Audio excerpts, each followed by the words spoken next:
অটল কুমার গানওয়ালা।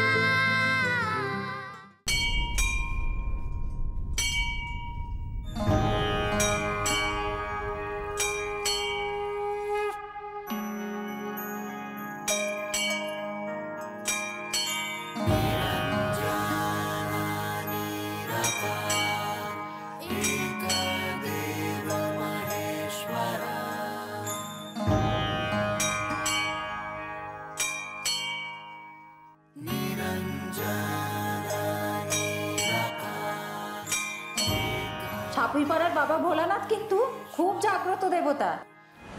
পুজোয় সন্তুষ্ট হলে সব মনোবাঞ্ছা পূর্ণ হয়।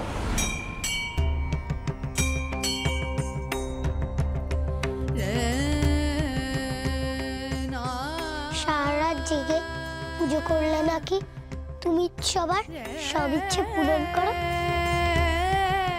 আমি শুনেছি তুমি কাউকে ফেরাও না। আমিও জাগবো আজ জেগে তোমার পুজো করো।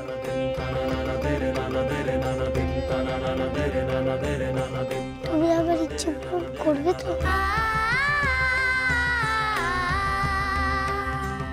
আমার মার অসুখের জন্য টাকা পাইয়ে দেবে তো? আমাকে যে মাকে সদরে নিয়ে যেতে হবে।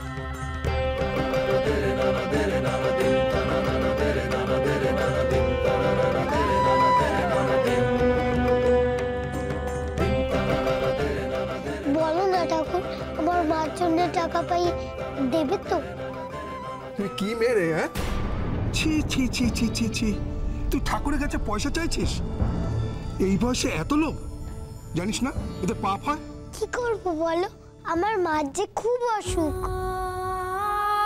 ওষুধ কেনারও পয়সা নেই। সদরে গিয়ে যে ডাক্তার দেখাবো তারও তো পয়সা নেই। ঠাকুরের কাছে টাকা চাইবো না তো কি চাইবো? ঠাকুর কি হাতে টাকার থলি নিয়ে বসে আছে?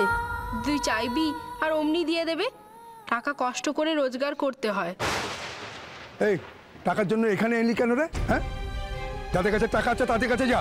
শুনলাম নাকি রাত জেগে পুজো করলে সবার সব ইচ্ছে পূরণ করে ঠাকুর। আমি তো আমার ইচ্ছেটাই বললাম। আমি না বললে ঠাকুর জানবে কি করে? তোমরাও তো ঠাকুরের কাছে নিজের ইচ্ছেগুলো বলবে, বলবে না? ও পুরোহিত মশাই, কখন পুজো শুরু করবেন বলুন তো? এ তো গল্প শুনিয়ে ভিক্ষে শুরু করে দিয়েছে। এসব ভিখিরিদের মন্দিরে ঢুকতে দেন কেন?